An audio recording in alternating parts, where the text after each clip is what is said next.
Hey, Jamelia. How are you doing? I'm amazing, actually. It's my first time in London, so. And you've done it right. I'm trying. You've tried everything. You've travelled. You've been on the train. Yes, on the tube. On the tube, sorry. Yeah. See? Correcting me. I'm learning. I took the lift up to your office. There we go. I'm learning all the terminology. Good. But it's an absolute pleasure to have you on the podcast. When I heard you was coming, I was like, we've got to get this interview down because I'm sure you've got so many gems to drop. And for those that aren't familiar with the Cut Life, I'm not sure which rock they're hiding under. Well, no, thank you for having me. The TreasureTress crew, y'all are my faves. Thank you. You see, I say y'all because I'm from Atlanta. Y'all are my faves, and I feel like I have family in London now. Oh, absolutely. Yes. Like, we're on first name and nickname basis Absolutely. now.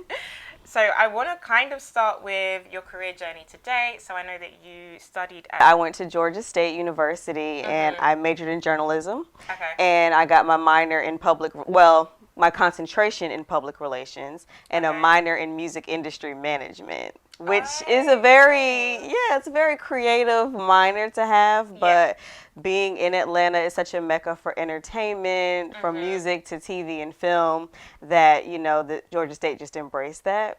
And at the time, I thought I wanted to be a manager of talent. I wanted to manage recording artists when I was in college. Okay, what changed your mind? Well, it's been a journey. So I interned at Radio 1, which is an urban station in Atlanta, Hot 107.9. And then I interned with Little John. I don't know if y'all are familiar with him and the whole crunk music movement. Absolutely, yeah. So all of the artists that came in during that time, from Crime Mob to Little Scrappy, Trillville, I was a part of working with them as an intern when they were new artists.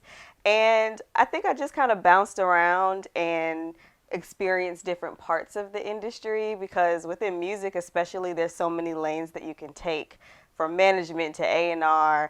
But I think publicity fit well because I'm always able to identify talent and help them with presenting their image in the right way, whether it's, what they're saying in media training, how they're dressed, and all of that. So it was like a natural fit, and I just sort of interned throughout my whole college career. I even did an internship in New York with J-Lo's clothing line, because I kind of had an interest in fashion too. I can see. Yeah, thank you. You always look so cute. Thank you. And you too. I mean, come on. And at the time, it was owned by the Hilfigers. So Andy Hilfiger, Tommy Hilfiger's brother, and Betsy Hilfiger, their sister, they managed the J-Lo brand. So I didn't know that either, honestly, until I started my internship, and I walked into the office and I saw J-Lo, merchandising, and then I saw Tommy Hilfiger, and I was like, wait, what's happening? And I'm like, oh, they were co-owners of the brand and helped manage it. But anyway, I just kind of tried different things, but publicity ended up being the best fit. But even before I started my own PR agency, I worked as an assistant. So my first job out of college was the assistant to 8 Ball and MJG's management, and their big Southern rap group from Memphis. And they're my faves. I love them. But, if you're from the South, you definitely are familiar with their music. They're kind of up there with like Outkast, Goody Mob, that sort of thing. And so everything from booking travel, coordinating itineraries for shows and things like that. And I just kind of had like odd jobs like that for a while. Worked for a marketing agency within corporate. Honestly, I think it was less than a year. It might have been a strong 8 months. And then while I was there, I'm at their desk. I'm not there anymore, so I can tell this. But I was at their desk writing press releases and kind of working. And my big break when I actually started my PR agency came when Hurricane Katrina, I'm sure you've heard of that, in New Orleans happened. And so Atlanta, we're so close to New Orleans, so it was really important for 107.9, the station that I was interning at the time. Or I previously interned with them. They were going to do this big concert called Heal the Hood. And it was like a free concert at an arena, back in Atlanta, where artists would come and the proceeds would go to help people that were dealing with, being relocated from Hurricane Katrina. And so at the time, the program director reached out and said, "Oh, I know you did PR and you kind of interned for us. We don't have a budget at all because this is a free concert. The venue's being donated. But would you do publicity for the concert?" And I was like, you know what? Okay. Because they had Nelly on the bill, like T.I., like basically every major artist that you can think of. And what that did for me, even though it was a free gig, I basically at one time got all of the major media contacts in the city at once. So all of the news outlets, radio outlets, I just had everything. And then from there, they ended up hiring me to do PR for their annual concert birthday bash, which is like a summer jam in New York or maybe the Ends Festival in London. And I did that for about 4 years and just started my agency, Branded PR, which I did for about, I think 8 years, and so worked with everyone from Ludacris, who's like a dear friend and long-term client with Luda Day Weekend, his charity weekend that happens in Atlanta, and then Keisha Knight Pulliam, who's also a dear friend of mine, and then a slew of other artists, some that paid and their bills on time and some that didn't, so we won't mention those. But yeah, just did publicity and really built a reputation for myself for that. Most of my clients were in Atlanta, but I did have an opportunity to work with people in LA and New York and travel a bit, go to the BET Awards, Grammys, like kind of did the whole thing when it comes to the entertainment industry. And then I just kind of got to a point where I was getting a little burnt out because with publicity, you're kind of chasing everybody else, and it felt like I was chasing a check and the passion was kind of dwindling. And so one day, because I'm sure we'll get into it, because I'm a short hair lover, I was like, you know what? I think that I need to create something about short hair. And I didn't know exactly what, but I was on Instagram and noticed that there were tons of like natural hair pages for hair extensions, all this stuff. But I'm like, no one's really talking about short hair. And the Cut Life literally was the first name that came to mind. And I was like, this could be something. And started the Instagram page in 2013, and then it sort of just snowballed into where we are now. So we'll be 6 years. Wow. Well, actually, so June is our anniversary month, so we'll be 6 years old. And at 1.4 million followers on Instagram. Insane. Congratulations. Thank you. The YouTube is now popping, so we have over 150,000 subscribers, 100,000 Facebook followers. So it's really grown. Wow. It's brought me to London, it has. to the TreasureTress office. Loads of opportunities, and it's been crazy. Like my journey, when I sit back and think about it and talk to you about it now, just how fast the years have gone by, it's insane. Because when I think about it, really my first internship was when I was, I want to say 16 or 17, it was my senior year of high school, for a local news station. And then once I started Georgia State, I started interning and literally would go to class and intern like every year until I graduated. And then worked for other people for a short time, maybe 2 years. And then ever since then, it's been entrepreneurial life.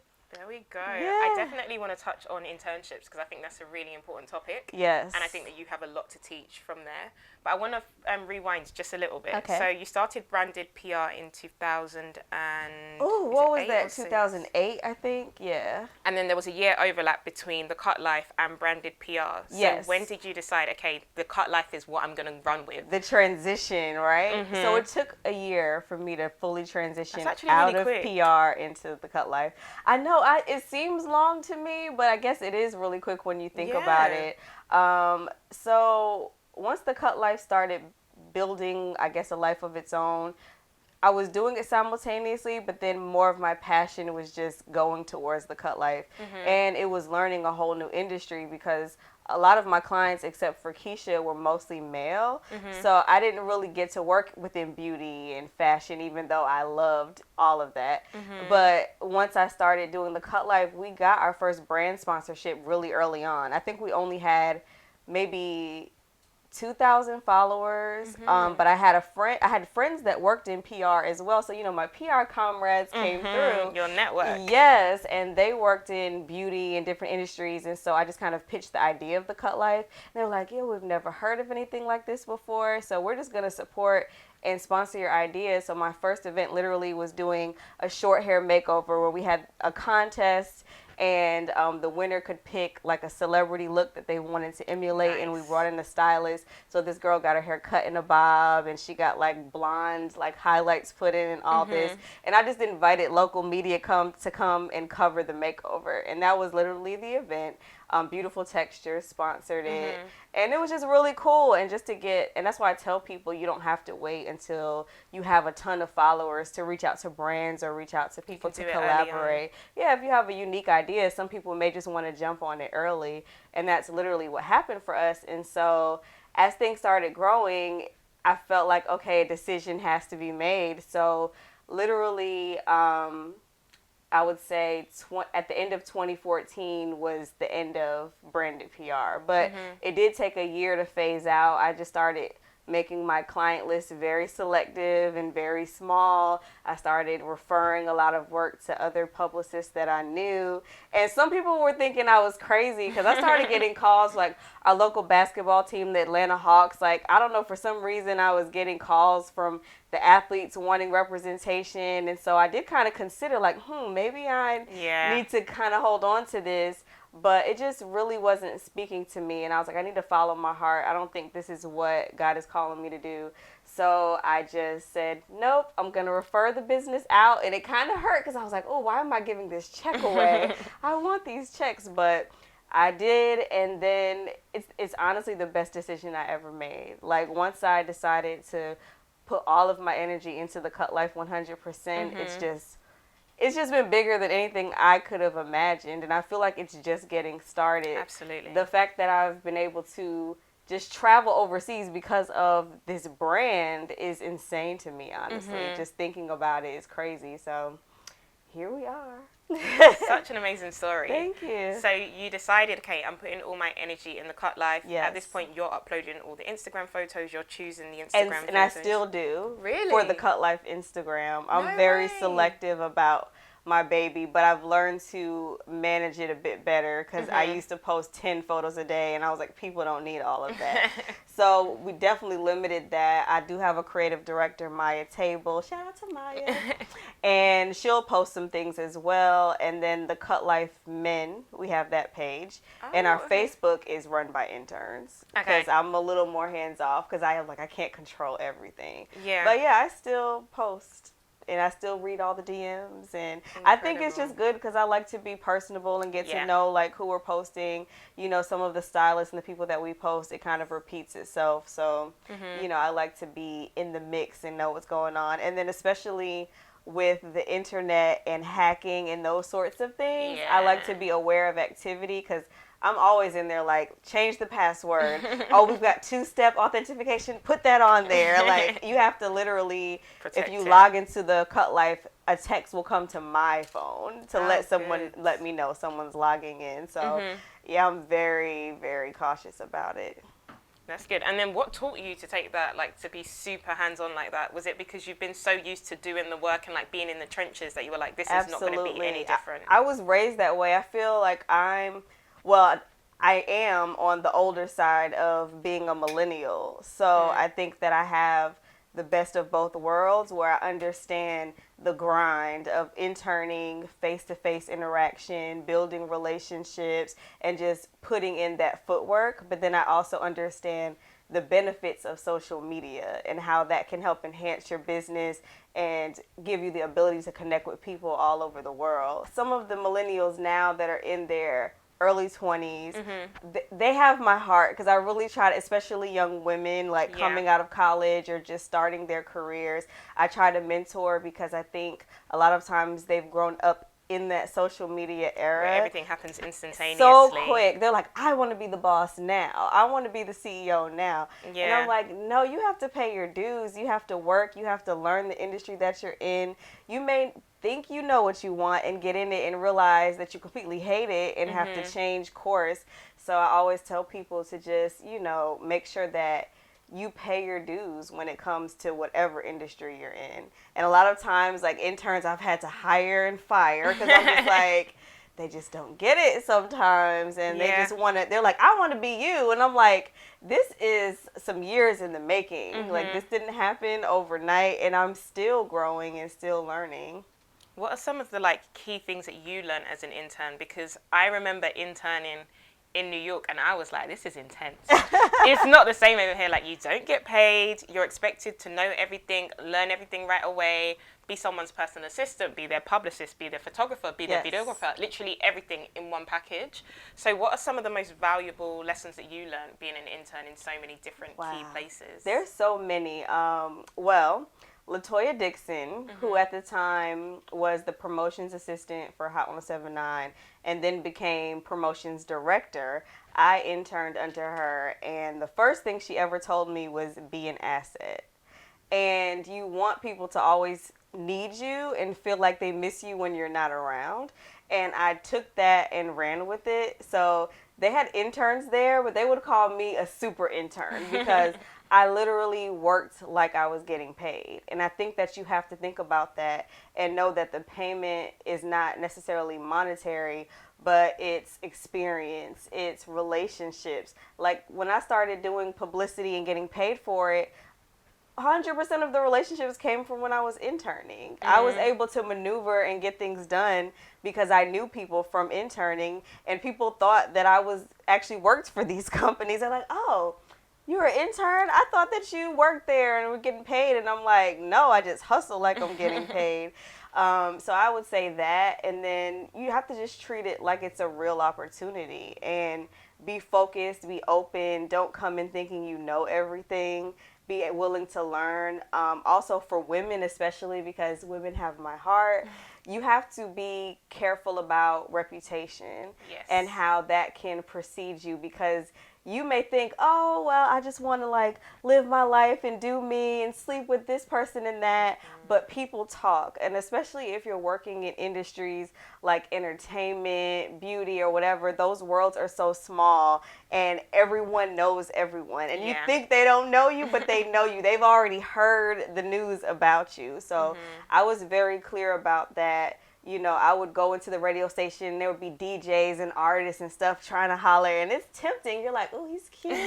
Oh, he does this. But I just wanted to be taken seriously. That was very important for me. And now that I've established myself and I've got to a certain point, I'm like, well, if someone wants to holler, they know Tahira, you know, is a good girl. She's professional. She's got it together. Now it's kind of, you know, it's a bit more okay. But those early stages, you don't want to be that girl that walks in the room that everyone's whispering about. It's not fun. And also, it can be dangerous. You know, we have like the Me Too movement and all these things that are going on. You don't want people to assume things about you, and then you get into really like sticky situations and feel pressured to do things because you're trying to advance your career. Just make it about the work and not about all of the extra stuff. Because there will be moments and times to have fun. Like, don't get me wrong, I wasn't all work when I was interning. I lived in downtown Atlanta, okay? So these DJs got me fake IDs, and I would click up with, like, the women that worked in radio. They would take me to the club. I was, like, 19 for... Well, at 19, I'll say I was 22 for, like, 3 years or something crazy. And then when I finally turned 21... one of the biggest promoters in the city, Alex Giddy1, got to shout out him because he's basically runs all the major clubs in Atlanta. When I turned 21 and everyone was like celebrating my 21st, he was like, wait, you're not like 24 or something? Like, I thought she'd been 21 for all these years. And I'm like, yeah, sorry, I was sneaking into the club with an ID. But, you know, you have your fun, you do your thing, but you're just still focused on the work and making sure that that's the most important thing. So what was that first year like where you've left like the security of your own PR agency and now you've got this platform which has started on Instagram and has become so much more? Right. But within the first year you didn't immediately reach 1.4 million followers. No. So what was that first year like? Where did you save? Like what was going on financially? Let me just be real. Like, branded PR, as much as I loved it, I feel was more of a struggle than the Cut Life. It was easier for me to get checks with the Cut Life, and I just think that it's because the beauty industry is just so wide open, and there's so many established brands, but also new emerging brands that want to find creative ways to get their products out there. And we were just like the new hot thing on the scene, and it just was like, one of those perfect, storms that happened where a lot of people, once one brand kind of got on board, I would say for the first few years and even now, brands would approach us. I would hardly pitch. It would be brands coming to us and me just figuring out, okay, what are they trying to do? What is the value? What am I offering? And how do I need to charge? Because I wasn't sure. It was a whole new thing for me. But those opportunities came really quickly. Like, I would say the first major opportunity was with Dr. Miracles. And they flew me out to New York. And for whatever reason, so this is the thing, I've always been a behind the scenes person, like doing PR, you're on red carpets wearing all black. It's about the artist. It's not about me. But for some reason, people saw bits of my personality early on and they're like, no, we're putting you in front of the camera. So they flew me out there and they're like, oh yeah, we're doing this red carpet event with Toni Braxton and Babyface. And we want you to get on the carpet as a brand ambassador for Dr. Miracles and just interview these people. And I'm like, okay, I didn't know this is what I was going to do. But that kind of, created a monster. And so after that, I was like, oh, I can do this. And I think it's funny, like how you're getting trained for something and don't even know it. Because as a publicist, I spent so much time watching professionals do interviews. Like I've seen Ludacris master interviews, Keisha Knight Pulliam, and I say those two because they're like family, but they're also people that I just respect highly for how they handle themselves and how they just execute. And I was like, you know what? I was in reporter training and didn't even realize it. I was just on the other end of it, observing it, so I would know what questions to ask and, when an artist or talent is comfortable or uncomfortable and how to maneuver, and it just served me well. So it's really become almost two businesses where I have the Cut Life that's a brand in and of itself, which I love that I'm able to feature, a ton of other women. It's not just about me and brands, but then I have Tahira Joy, who's the founder of the Cut Life, obviously, and I get to get in front of the camera and do different things. I mean, I have a manager now, Aisha Obafemi, who's in the room now. Amazing woman. Yes, amazing. She saves my life daily. But just to even have that, because I'm used to being a part of the team. There's the management, there's the publicist, there's the assistant, and I'm just one of the team. So to have someone there that has my back and to support me, that's also a surreal thing. Because I'm so independent, and I'm thinking, I never thought I would need it. Yeah. Now that I have it, I'm like, I can't How did I live without it? I can't. So who would you say Tahira Joy is away from the Cut Life? Whew, Tahira Joy. Well, Tahira Joy away from the Cut Life is just tea. To my family and friends, I'm just tea. I'm a regular girl who likes to hang out with my friends. I'm a foodie. So love cocktails. Oh gosh, I love different cocktails. I love trying new food. I love to travel. I'm extra silly. I think I'm the clown. I always have my friends Such a laughing. good time. I try to be. Life is too short. I think I get it from my dad because he used to embarrass the hell out of me growing up. He was in a fraternity. So he would stop in the middle of the grocery store and start stepping and be loud and extra. And when you're younger, you're like, Dad, stop. This is so embarrassing. Now I feel like I'm probably going to be that parent when I have kids that's embarrassing my kids because I'm not going to care. I just say whatever, do whatever. I don't know. I don't like to shop, but I love fashion. It's so weird, right? That is the same. I hate in-store shopping. Yeah. Online I can do, but in-store I'm not a fan The of process it. is exhausting. It is. I'm and just it takes so much time. Yeah, I'm just bring me a rack of clothes and let me put it together. I don't even really get styled. I just kind of pick pieces from different boutique owners, and I may be styled occasionally if it's a big thing that I'm doing. Oh, I have to say one of the big things that I did recently. So the Atlanta airport, Atlanta Hartsfield, they have a magazine called Destination Sky Point, and I was one of 10 influencers chosen to be on the cover. No way. And they also had a huge jumbotron in the airport that basically, and you've been to Atlanta, so when you go up the escalator and they have the people welcoming you on. So I was one of the people on there. This was running this year from February. leading up to Super Bowl weekend. Oh, And it stayed up we maybe literally until the end of February, early March. Oh, Yeah. that's amazing. Yeah, no, so it's like experiences like that. It's just really crazy, but I lost my train of thought. What were we talking about before? Shopping. Shopping. But yeah, so for that, I had a stylist. Mm-hmm. But usually, I love to just partner with brands, especially if they're Black-owned brands and people, women-owned. I'm always about that type of support. And I just like to I'm a pieces person. And I think we talked about that with the rest of the girls from the crew. I was like, I can't really buy outfits. I just like pieces, and then I figure out later how they're going to go. Like this piece, River Island in London. This is Shoreditch, some leather shop. But I was like, you know what? I want to wear these pieces before I leave. And we're going to figure it out. And voila.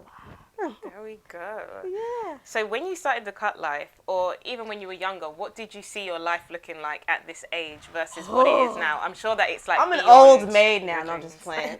Hardly. No, I'm 35 and proud. I think at this age, I thought I'd be married with children by now, to be honest. And it's funny because, a lot of times people look at women who are entrepreneurs or deemed successful as kind of like independent, they don't want a man type women. And I'm so not that. Yeah. But I think that people assume that. So they're like scared. And I'm like, come on, y'all. You can talk to me. You can talk to me. I'm not scary. Because I do want to have at least one cute little child. I already have some names picked out. Oh, there we go. And I definitely want a partner, but I do kind of realize I don't know how traditional this partnership is going to be. Because with stuff like this, like traveling, and I love it. And it's like I want to do what I love, but I would love to merge that with someone. So we'll see. There's some, prospects. But I definitely, that's something that, I thought would have by now. Because when I think about my mother, she was married by 21, had me at 23, and my younger sister at 26. So by this time, she had like 10-year-olds running around, and she was like full-on family, but still worked, full-time and did all of that. But I think also society has just changed so much, and trust me, like she was scared when I was doing branded PR, like, you're just out here and there's no stability and how are you going to make it? But now she's like, oh, my baby's in London. She's about to go to Johannesburg. She's making money. Like, it's all good. Like, she loves it now. And for her, she's just like, I mean, you get married when you get married. You have kids when you have kids. And I'm like, well, I'm trying to do it by 2020. So hopefully this time next year we come back. Bringing a baby with you. I have a little baby or a belly, one of the two. And how about career-wise? What did you think that you would be doing? Well, so my initial thought, I'll tell you how I even found out that I wanted to be in the entertainment industry at all. Vibe magazine. Yeah. So I was a subscriber to Vibe, and I probably was, I think in junior high school, maybe early high school, like freshman year. And so I would get the magazine monthly, and there was this column in the magazine that basically focused on different careers within the entertainment industry. So that was my first, and I always loved like television, and I would always break down like, what's the executive producer? What's that? Like even as a kid, I was so intrigued by the credits and how things worked, but really didn't know anything. But with Vibe, I saw all these different career paths, and I was like, oh, so you don't just have to be an actor or a singer to be in the entertainment industry. You can be a fashion stylist. You can be, an A&R. You can be, so many different things. And so that's what really got me intrigued, because I felt like, oh, well, I love this industry, but I'm not a singer. I mean, I can hold a note, let's be clear. And I act like I'm an actress sometimes, but, that's not my passion. And so that's kind of how I discovered, what I wanted to do. And so my ultimate goal when I had my initial goals was to be like a Hollywood publicist, like move out to LA and represent, I don't know, like a Halle Berry type. So I would say like a Lupita. I'd be like representing her right now if I was still doing PR. And that's probably, what I would have had to do if I didn't start the cut life. I think that a move would have been fast approaching, either to New York or LA, and I think most likely LA, I probably would have done that. Russell Simmons said it best that if you want to work within a particular industry, you have to go where that industry is. Yes. And even though I'm technically in beauty, I feel like I'm still in entertainment. Yeah, I feel like you're in the intersection between beauty and entertainment because of your platform and your background and your network. And I love it because I think that's what sets me apart, because there are a ton of bloggers that do beauty content. And that's one thing I had to explain initially. I'm like, I don't do makeup tutorials. I don't do hair tutorials.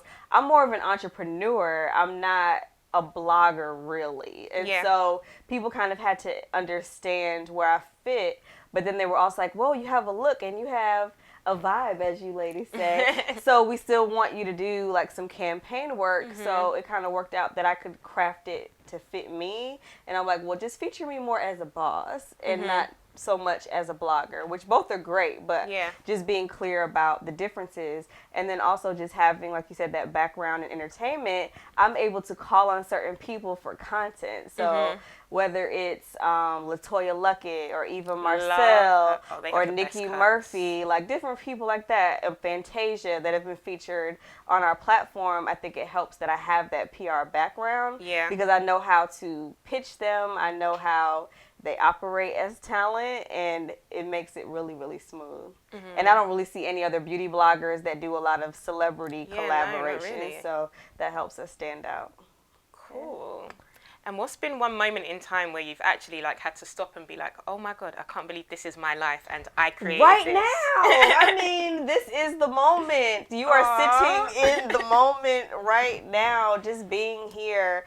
When I have to shout out Shannon Stanislaus from Originals by Africa's Best and Africa's Best for putting together the Cut Life Originals campaign. And the reason we're even in London right now, it's surreal. I just never thought that and this is actually, because I'll travel a lot, but this is the first time I've been away from home for this long at once. I was thinking you guys have been here for a minute. I feel like you guys have moved here. Yeah, so it's like 10 days in London, and then we have a week in Johannesburg, and you'll be there as well. So, I mean, this is the moment. This is like a very life-changing turning point moment within my business, and I'm so happy that we're able to be a part of that. Absolutely. So now I'm just on the edge of my seat like, okay, what's next? What's going to happen? And I have some ideas as far as the business, what I want to do next. Yeah.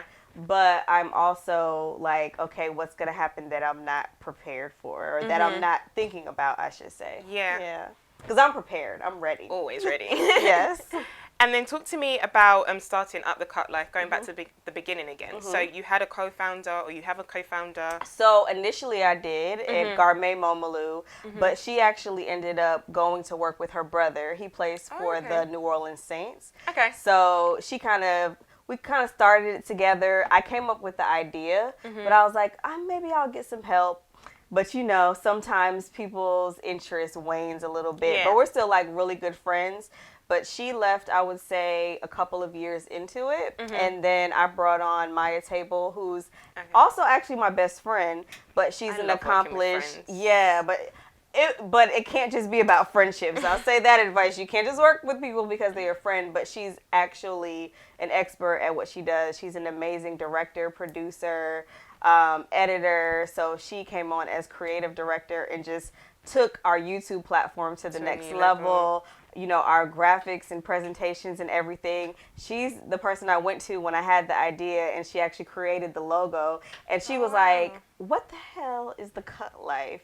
You're going to do a blog about short hair. Who cares about this? But I love you, Tahira, so I'm just going to create your logo and whatever. And now she's like, girl, like, this is crazy. This is insane. And she's one of my biggest supporters. But, sometimes support isn't always immediate belief. But it's like, hey, I don't really understand what you're doing. But I'm still going to support. I'm going to ride for you. I'm going to help you. And then good luck. Yeah. But luckily it turned out pretty good for both of us. Good. Yeah. I remember, like, within the first month of Siobhan joining, we went to an event. and the lady was like, be careful working with friends, it never works. And we were like, what? Oh, wow. But I definitely echo what you said, like, it's not about the friendship, but it's about the character of the person. Like, exactly. if they're hardworking, they're accomplished, they're talented, then, and you have mutual respect for each other, it's gonna work. Yes. Rather than just trying not to work with friends, full stop. And we see that Siobhan is an expert from the panel. She is. Yeah, she has very well spoken. Yeah. And that's my boo. Tons of gems to drop. Yeah. So much. So in addition to London, have you done any collaborations or worked with any brands where you've been like, oh, I didn't see this come in, but I'm thankful for this? Yeah, I would say there's been so many brands. And I think I'll list some, but I can't even single one out as more important than the other because they've all been just really amazing collaborations, and I'm thankful every time someone wants to work with us. But Cream of Nature is a big one. I've done actually 2 campaigns that I was featured in with them. I saw that. That was yeah, very cute. I did a hair color campaign. So see, I'm protective styling right now, and I have like a shaved side under here. But it's summer, and I needed a break because short hair is maintenance, and I tell people that. Oh, I'm real about it. It's maintenance, but yeah, I've done a hair color campaign with them, and I mean a ton of other things. They're just huge supporters. They send me boxes and boxes of stuff. They're probably one of the reasons why I have no room, like, because there's just products everywhere. Yeah.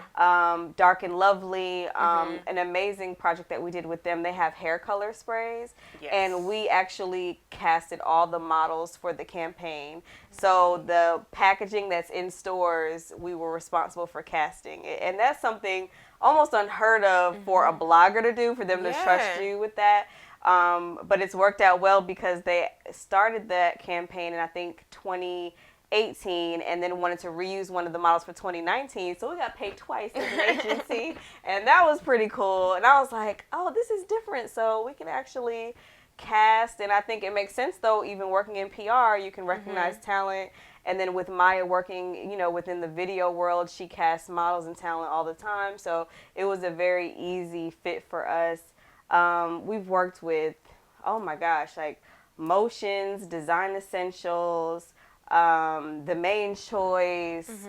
There's so many. My Black is Beautiful. This will be my 3rd year going to Essence Festival with them, and 4th time working with them overall. And they're amazing. They have Pantene Gold Series, and they're doing the Head and Shoulders Royal Oils collection, which I'm excited to try. There's so many. I feel like every major Black hair care brand we've pretty much worked with at this point.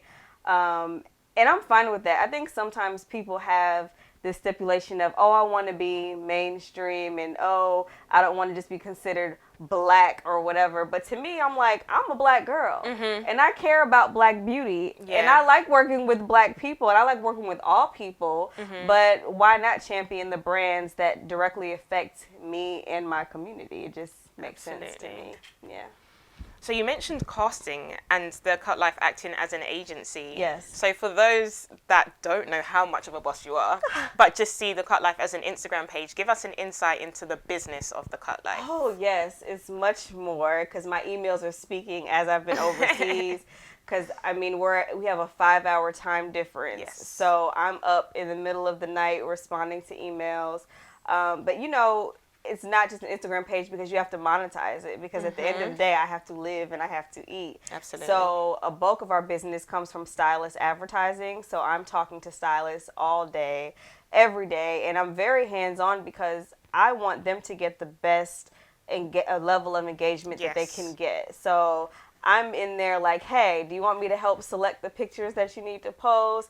They're like, yes, please, because I don't know what to post. I give them direction on lighting, where to shoot, how to shoot, what to change, because I don't accept every person that wants to advertise if the work isn't suitable for the page, but I will give advice on how they can improve. And I've had a lot of stylists go back to the drawing board and come back and say, okay, like I worked on it, use your tips, and then now they're ready to advertise. But then for those that the work is just not up to par, it's like, I can't help you learn how to curl hair and cut. Like, if you just can't, if it's not your lane, then you might just have to find something else, or, find another platform that works better for you. That's the politically correct thing to say. But yeah, just always trying to just level up and connect in that way. And then obviously with brands, it's not just getting on the phone and say, hey, give us Not a at check. all. You know, you have to pitch, you have to create decks. And people who don't know what decks are, basically marketing presentations where you're saying, hey, here's my value that I can bring. Here's the ideas that I have that can make your brand pop and make people want to actually spend money because their bottom line is selling products. So you're figuring out how to collaborate. And it's a mix between, you know, working with the brand, but also maintaining the integrity of my brand. Absolutely. Because people are going to look at it like the Cut Life did this and we're going to get blamed for it. So it's a lot of that. And then also hosting events. And now I've called this year kind of my year where I've been going underground a bit, which doesn't make sense because I'm traveling and still kind of out there in people's eyes. But I'm working on getting some things together that I want to launch in 2020. So we have a website, thecutlifedirectory.com, because so many people are like, well, first of all, they think we're a salon. So let me say this. We are not. I see you write this all the We time. are not a salon, but we can refer stylists from all over, well, mainly in the U.S. now, but we're adding on like some other countries, obviously the U.K. Yeah, you had some very specific requests for hairstylists to invite to the event on Friday. Yes. And I was like, wow, she really, really knows globally who the best stylists are. Yeah, because I was like, you know, because a lot of them, you know, will feature multiple times. Yeah. And I'm like, okay, if I'm near you and I have a chance to meet you, then I Why not? definitely want to try. But the Cut Life Directory, I plan to turn into a mobile app. Love and it. have a booking component because I think that it just makes sense for the brand. And I think that, well, right now for the directory, I'm very hands-on with all of the applications and working to select people. But for the app, I think I'm going to switch it up and just allow whoever wants to sign up, but have a rating system like Yelp. So the people can speak and say, she was trash, or no, she's amazing, and go from there. And then also product development. I feel like the Cut Life needs a product. We had a product that we launched actually very briefly in 2016. Okay. But you know, you deal with manufacturing issues. This is a part of business. Everything doesn't go 100% smooth the first time around. The product was great. The partners were not. So back to the drawing board with really great partners now. Amazing. And so I plan to relaunch some products, probably start with a product and then build around it as time goes. But I think that's something that's very important to me.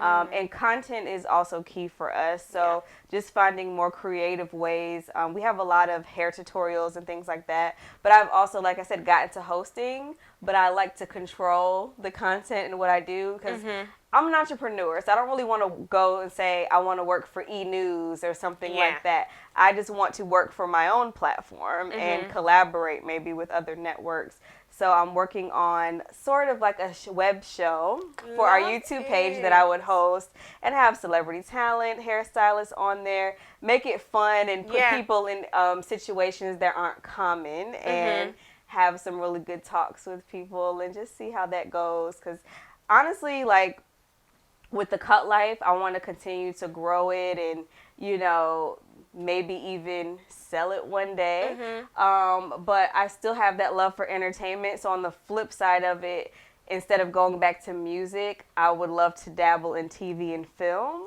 more so on the executive producer side. So I'm hoping that I can create content for our platform, kind of like an Issa Rae situation, and be able to flip that to have content for whether it's a streaming service, an actual cable network. That's the stuff that goes on in my mind. I love it. So big plans, nothing small. Well, you know, it's just stuff that I think the important thing is just focusing on what you love to do and what you're passionate about, what environments you like to be around. I thrive being around creative people. I feel that I'm a creative person, maybe not in the traditional, oh, she can draw, sing type, you know, that type of creative, but I'm able to, well, my friends say that I'm an idea factory. So I have people that come to me all the time with different types of business ideas, and I pretty much can talk to them within 20 minutes and give them like a whole business plan. I'm like, you should do this, and this idea. And they're like, oh my gosh, how do you know? Where do you get this from? And I'm like, I don't know. I said, I don't know where it comes from, but I've always just had like ideas that run in my head, but I'm just like sticking to the things that I'm passionate about.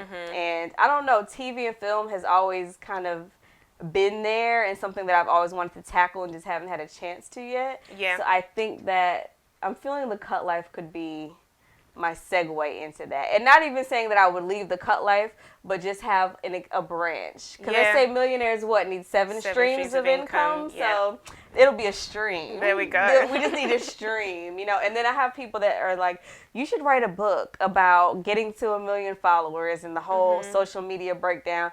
So I'm thinking about that. That's a perfect segue to my next question. Oh. So what would your tip be for those that are like starting out in their business and trying to build a solid social media following?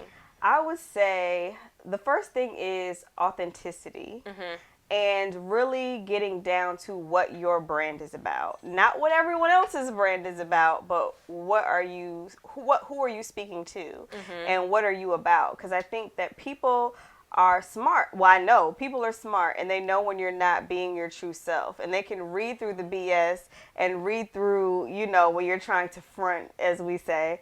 And so I think that you have to just be very careful about identifying like what your niche is and honing in on it, or what your lane is, because some people think that it has to be so complicated and it doesn't. I'm like, I talk about short hair.